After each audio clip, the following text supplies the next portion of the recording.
Ladies and gentlemen, good day and welcome to the Q2FY25 earnings conference call of Man Industries hosted by ICICI Securities. As a reminder, all participant lines will be in the listen-only mode, and there will be an opportunity for you to ask questions after the presentation concludes. Should you need assistance during the conference call, please signal an operator by pressing star and then zero on your touchtone phone. Please note that this conference has been recorded. I now hand the conference over to Mr. Mohit Lohia from ICICI Securities. Thank you, and over to you, sir.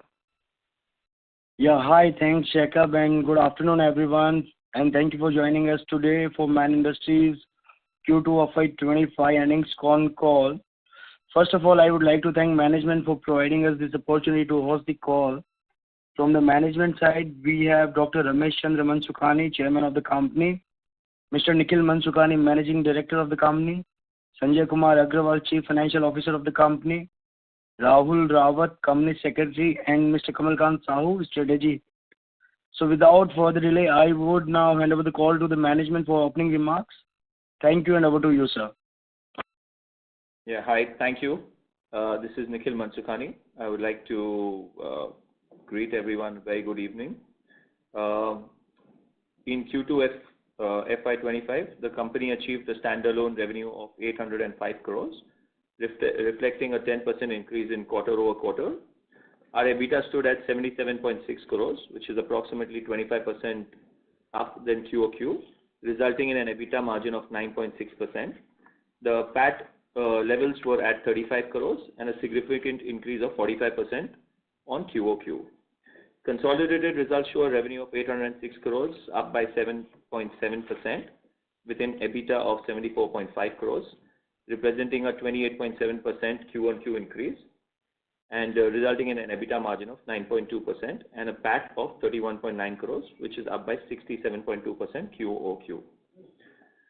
On a half-yearly basis, the H1 FY25 standalone revenue was 1,536 crores, a 4.4% year-over-year increase, while EBITDA was at 139.5 crores, declined by 4.5% year-on-year, resulting in an EBITDA margin of 9.1%. PAT was at 659.2 crores, a 6.9% year-on-year growth. Consolidated revenue for the same period was 1,554, a 3.8 increase year-on-year, with an EBITDA of 132.3 crores, decline of 6.5% year-over-year, resulting in an EBITDA margin of 8.5%. PAT stood at 50.9 crores, a slight increase of 1% year-on-year. Despite a decline of approximately 15% during the last few quarters in steel prices, our company experienced a 7.7% growth of QOQ due to increased sales volumes. We maintain a positive outlook for the financial year. Operationally, we have a robust order book exceeding 3,100 crores, expected to be completed in the next 6 to 12 months, positioning us for strong future performance. Our balance sheet improved significantly, moving from a net cash position of 175 crores on 31st March FY24 to 202 crores on September 30th, 2024, highlighting our effective financial and liquidity management. Recently, we have announced an additional prestigious order worth 1,850 crores from Southeast Asia, slated for execution over the next 12 to 18 months.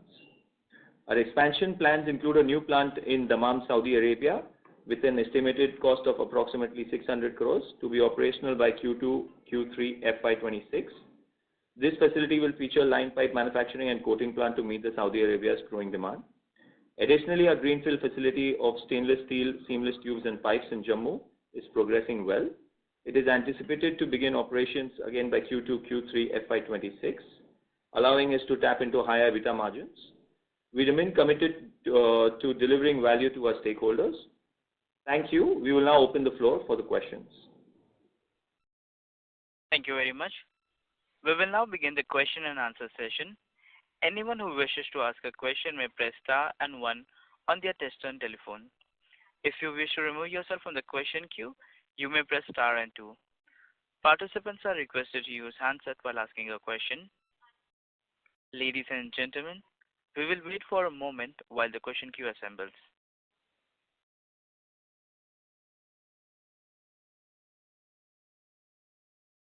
The first question is from the line of Viraj Mahadevia from MoneyGrow India. Please go ahead.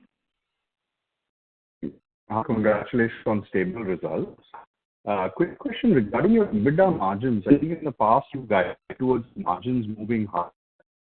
However, companies still finding a digit margin range. Can you? Voice is cracking. Sorry to interrupt there. Mr. Mahadevia, your voice is not audible.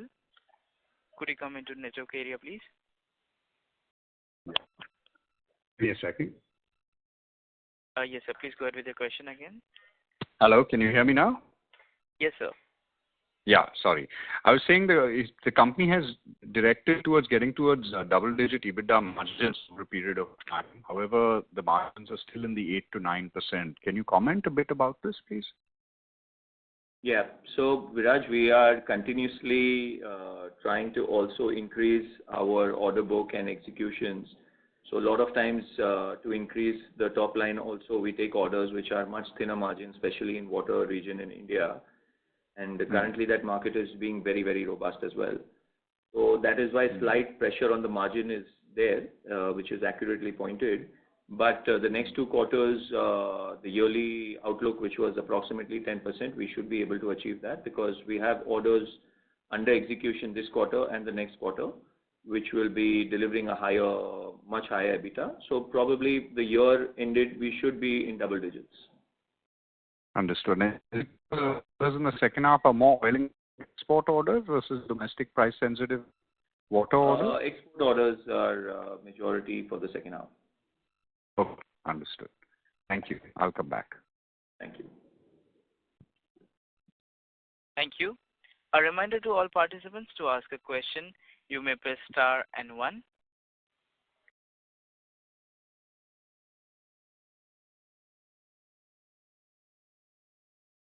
Ladies and gentlemen, to ask a question, you may press star and 1.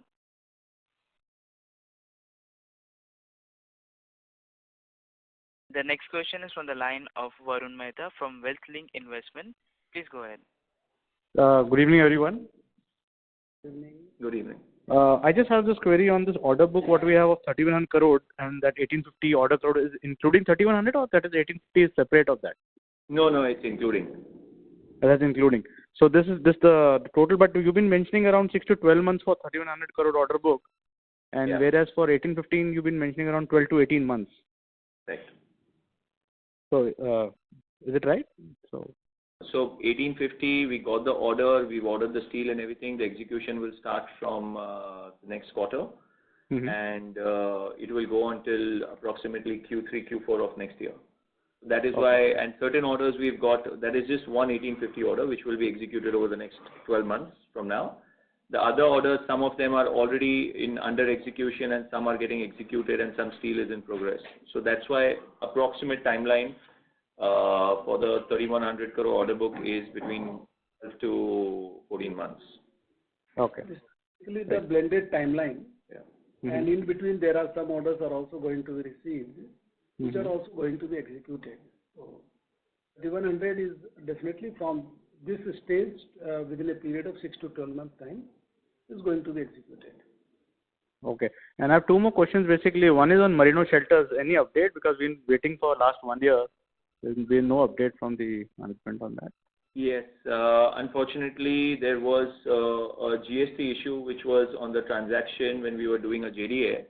And the person who was shortlisted and everything, though we got the confirmation and everything was done, because the new GST rules applies on allotment of or assignment of a lease, was coming to almost 65 crores. So, and the company was getting some down payments as well. So now the company is moved forward on a sale model, and the company is getting the same amount of revenue and the area. Just the model and structure is changed to a sale model. And very soon the money is also partly received in the escrow. Once the entire transaction documentation completed, we will announce it. Okay, so the work is already in progress now. It's moving ahead. Yes, it's fully. So partly money is received, but we cannot do the needful till the time entire transaction is completed, which should be, I think, completed by December 15th or 20th. Great. And lastly, I just wanted to have some on the Jammu plant, or the stainless steel plant. What is the subsidy we would be receiving on that? If you could just explain a little bit on that. So we get a subsidy of, suppose the investment is X, so we get 3X of the plant and machinery, and we get a 6% subsidy on the interest. So if I'm not wrong, sorry, yes, please. Sorry, this all is in the form of 18% of the GST. Okay, so basically we have an investment of say about 500 crores. So you mean the subsidy would be 1500 crore? Am I right on that? Not 1500. The plant and machinery would be counted. The land and the building shed and everything is not counted. So approximately 350 crores into 3 times, yeah. Okay, and this would be spread over for 10 years, if I'm right. Yes, it is over 10 years in the form of GST of 18%, complete 18%. 18. Okay, right. Thank you so much. Thank you. Thank you. A reminder to all participants to ask a question. You may press star and 1. The next question is from the line of Akhilesh B, an individual investor. Please go ahead. Yeah, good afternoon. Am I audible? Yes, sir. Akhilesh. So can you please explain a little bit more on this change of model for Merino Shelter? Where are we selling our interest in that parcel completely? Is that the new Yes. format? Yes, it is. The company doesn't get affected. It was just the structure had to be changed because it was incurring a lot of taxation. So unfortunately, we had to change the structure. But now it is done, and it's an outright transaction, and the company will still be eligible to get its area and down payment of money as well. And we would be collecting our dues for that sale immediately, or it will be over quite a few years? Partly immediately, and then partly over the next 5 years. Over the next 5 years. And secondly, we have done around, I think, 1,500 odd crores of top line so far this year. So what is our target for the full year? So the target is from last year, we should be around 10 to 15% up. Last year, we were at around 3,000 crores of top line. So we should be 15% up from last year. Okay. All right. Thank you.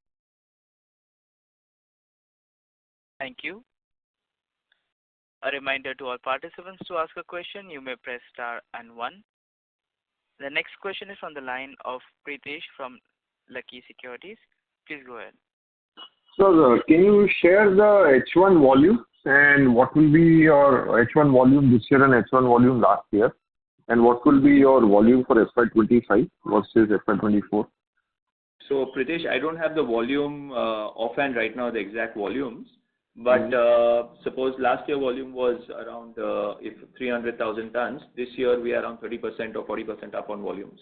The exact data on volumes, we can share it with you. Okay. So 30 to 40% means about 400,000 plus. Yes, but the steel prices are down by almost 15-20%. So actually, turnover-wise, though it is seeming lesser, it is much higher growth this year than last year. And in terms of per ton EBITDAs, how will you move?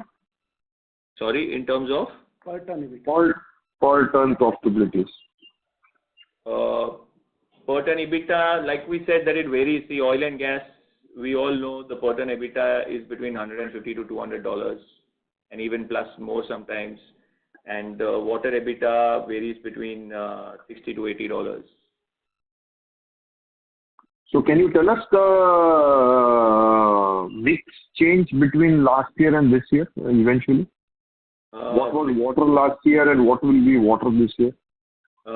So I can tell you an approximate idea of this year. Around 75 to 80% is exports and 25% is water and domestic.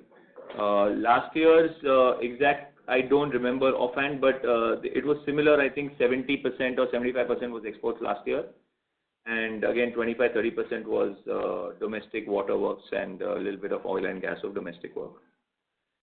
So so it seems that there is no large mix change between last year and this year, but then you're still calling out to double-digit margin. So your voice is cracking, Pritesh. Can you repeat? I said there is no major mix change between last year and this year. Yeah. But you are calling out a double-digit margin, so can you explain that part?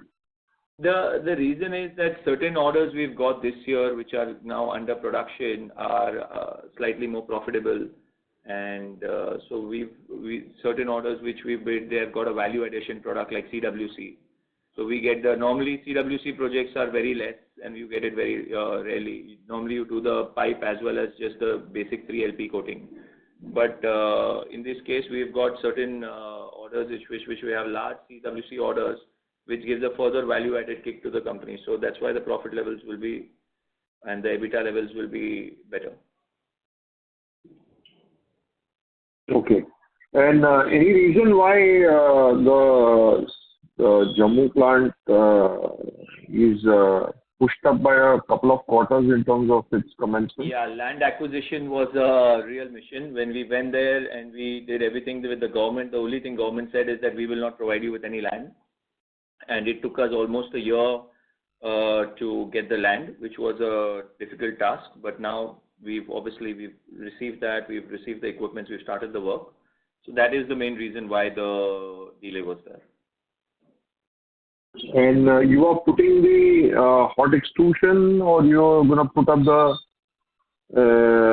filtering line along with hot extrusion? Any changes you have made there to immediately start the project? How it will be?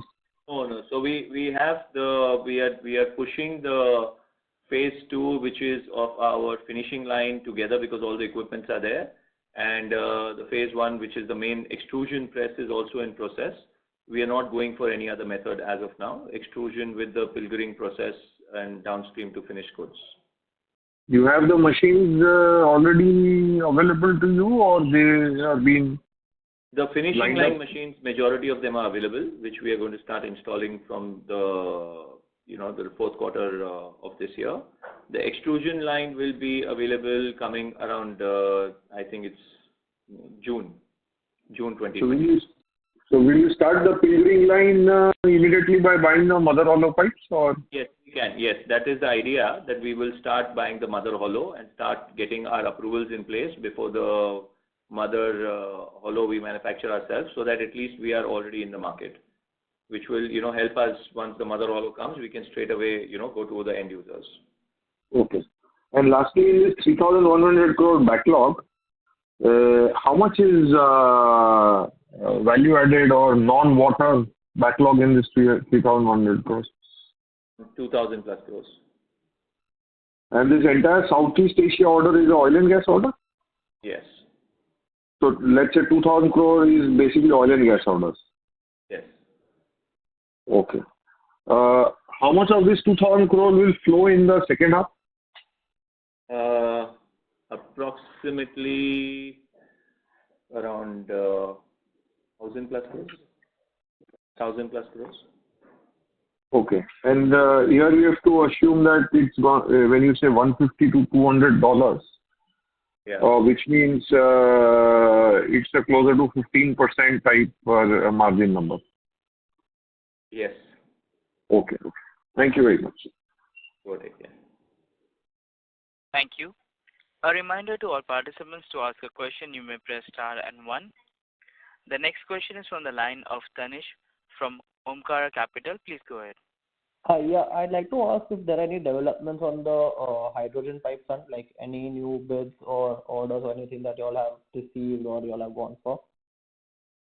So there were a couple of projects in Germany we were bidding for. The outcome has not come yet. It's a dual line changeover projects in which you have currently the regular gas, the sour gas flowing in, and then they will switch it over to hydrogen.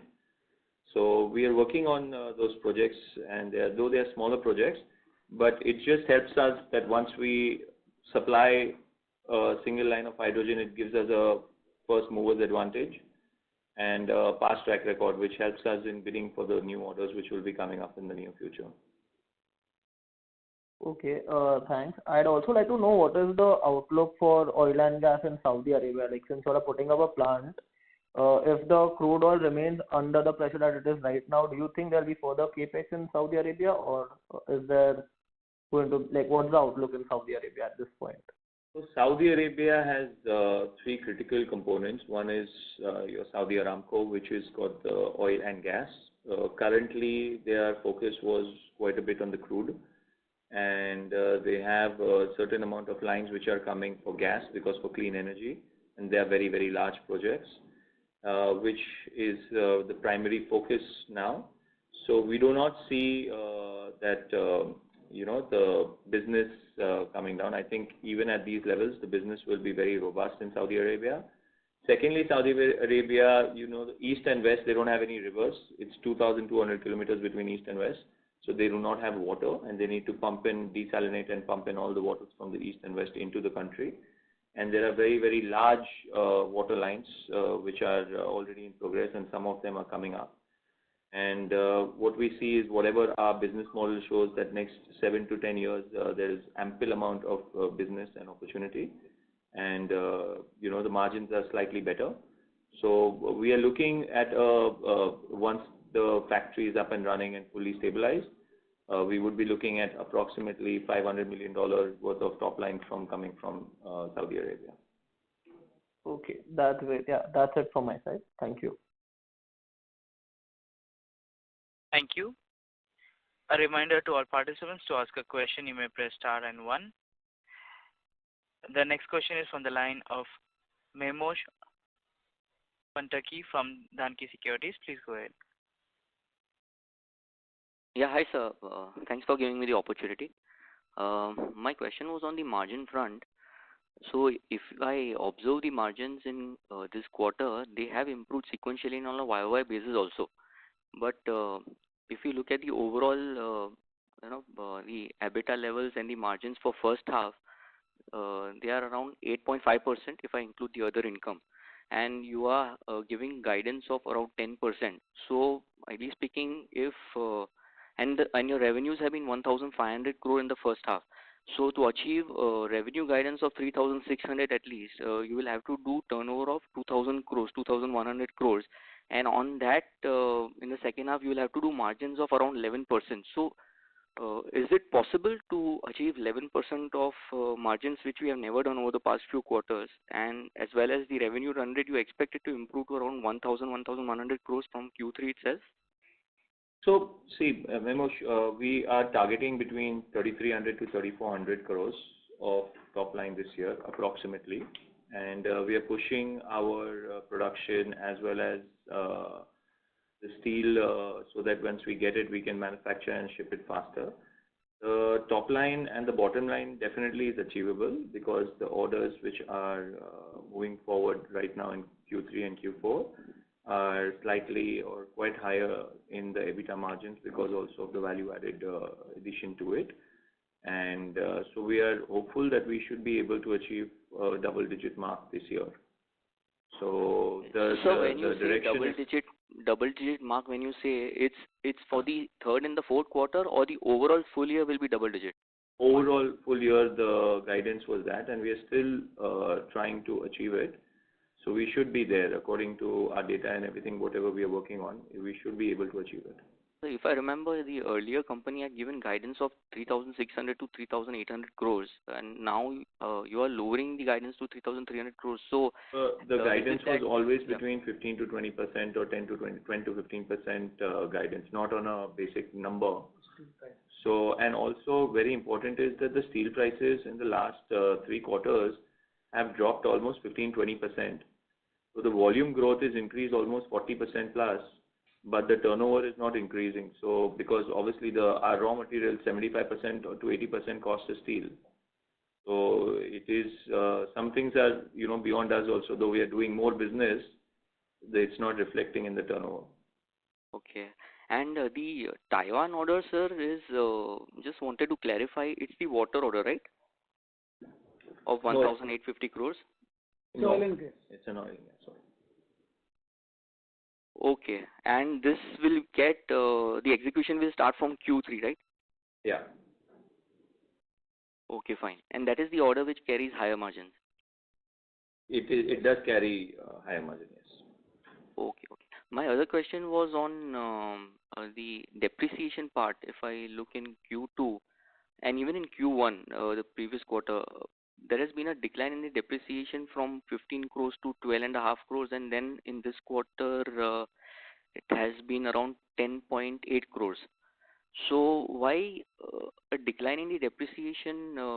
Has there been any sale of assets, or some assets have been fully depreciated? And what revenue run rate can we take going forward in the next 2 quarters? Can you just throw some light on that?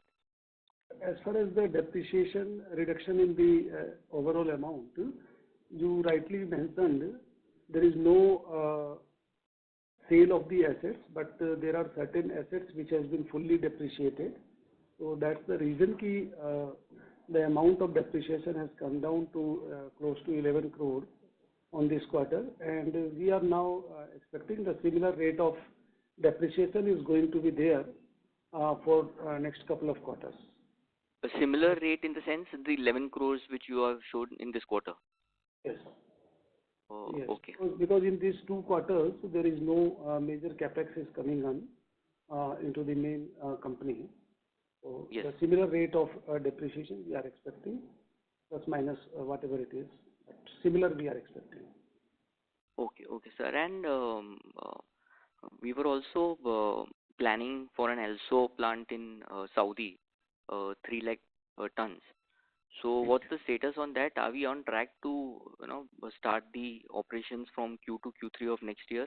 Yes, we are on track for that. Okay, and any plans to set up this is the HSO plant, right? So ELSO plant also the company was planning to start in the second phase. So Yes. any decision made on that, or it's the early stages? It's made. It's just we want to first focus on the phase 1, and once we are at a level of 3 months away from that, then we will simultaneously start the progress for the ELSO. Okay. And as far as the loan is concerned for Saudi, as well as for the SS expansion in Jammu, that loan company was, it was around 400 crores the company was going to take for SS plant, and for Saudi also around 400 to 500 crores loan amount the company is going to take. So what's the update on that? Will the loan be taken in this quarter, next quarter, as and when the construction progresses? Or as and when the construction is progressing, we already have the financial closure. So we keep taking as and when the construction is happening and the LC is due for the payments of the machines and everything. So its progress is going on that front. Okay, so by the end of the year, what kind of loan figure can we, total long-term plus short-term borrowings including, what kind of... Not much difference, because most of the machinery equipments which are under LC will be delivered post-March. Some of it pre-March and most of it post-March. So we do not see any much movement in the debt. Oh, okay. So your long-term borrowings plus short-term is around close to around 200 crores currently. So you're saying that by the end of the year it should remain at 200 crores. There will be some increase in the loan amount because it may be around 10 to 15% increase. That's it. Okay, and the major bulk of it will be in the next year. Yeah, because the LCs are open. So once the equipment starts coming in, then the payments will be directly made. Okay. And regarding Merino, you said, just last question. Regarding Merino, you stated that there had been some delay because of the GST issue and all. But now that it has been resolved and you're expecting the closure of the transaction and some announcement related to JDA in mid-December. So are we expecting the 40 to 50 crores, what you were targeting, you would be receiving in this year as the first tranche? Yes, we will get it. Okay, fine. Thanks. That's all from my side. Thank you very much.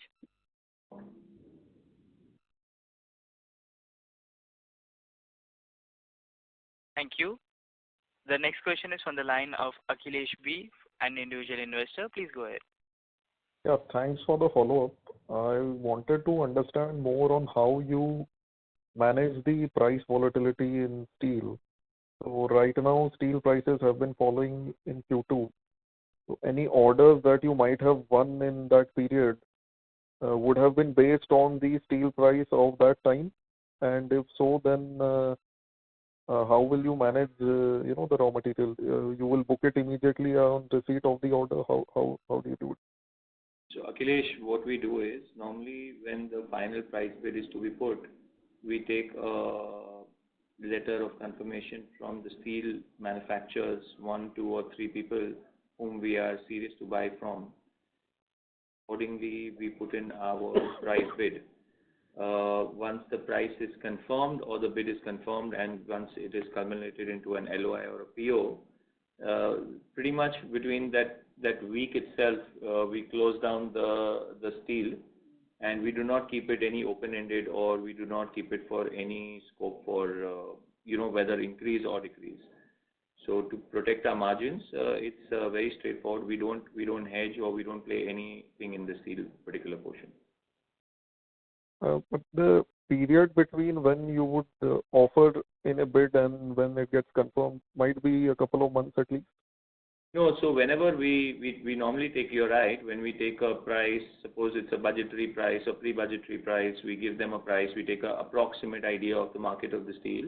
But whenever it is close to closing the order, or when we go, our marketing people are gone to take an order, we take a confirmation from the steel mill of that day, the pricing and everything.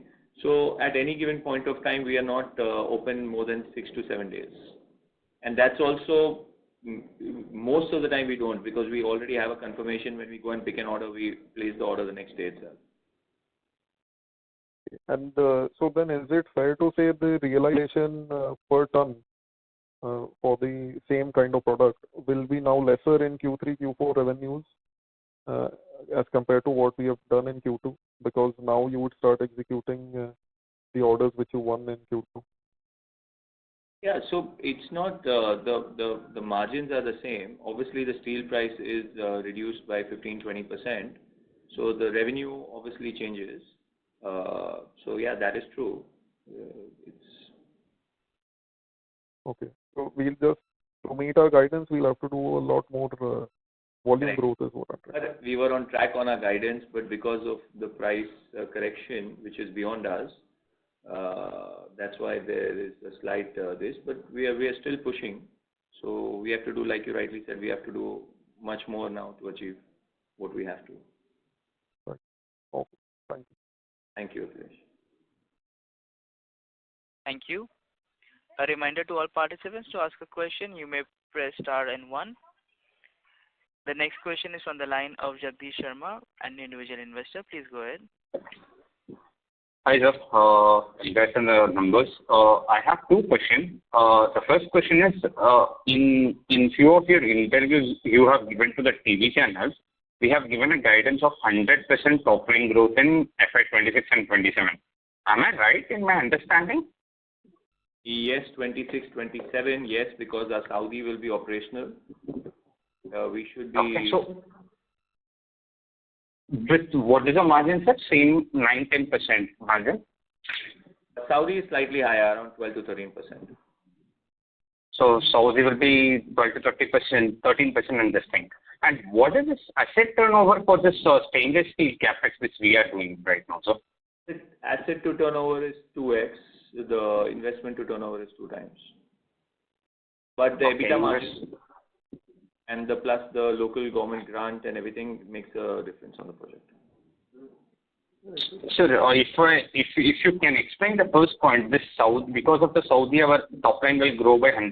Can you explain or elaborate a little bit, sir, how we will achieve that, and what is the base year you are taking it for the doubling of top line? Either it is from FY25 or any other base year you are taking. Can you explain that, sir?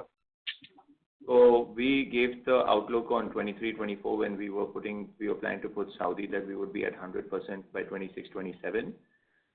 Saudi, the total capacity would be around 400 to 500,000 tons, depending on the size of the order you get and the continuity. And approximately steel pricing we had calculated at that given point of time, which would give us an approximately top line of, if it's at 75-80% efficiency, the Saudi, we've calculated at a $500 million worth of top line. That includes your coating, bending, all the value-added products as well. And put that together and put the 3,000 crores which we were doing last year from India, and plus our ERW now stabilized and the stainless steel coming into the foray as well from next year, 27 outlay was almost 100% growth from 23-24. So that's where the 100. So it's like FY23 number will become double in FY27, And what is the next year ka 100% double? FY27 ka number to FY28 will it double from there, sir? Is my understanding right? Sorry, I didn't get it. Your voice was cracking. No, you are saying doubling of top line, right? FY26 or 27. So from then consecutive double, right? That is what you told in the channel. How No, that no, is we not consecutive double. I think there's some confusion. We said that FY27, once both the plants are stabilized, we should be reaching between 6,000 to 6,500 crores. That was in 23-24, and that was we were talking about FY27. The guideline is the same, and probably we might be able to achieve, looking at the robust order book as well as certain orders we are pre-anticipating in Saudi. So we might be able to achieve slightly higher, or at least the guidance which we have given by 27. Okay. Thank you, sir. All the best. Thank you. Thank you. A reminder to all participants, to ask a question, you may press star and 1.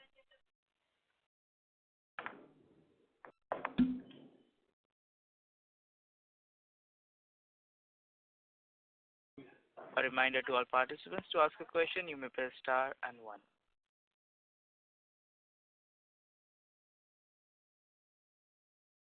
As there are no further questions, I would now like to hand the conference over to the management for closing comments.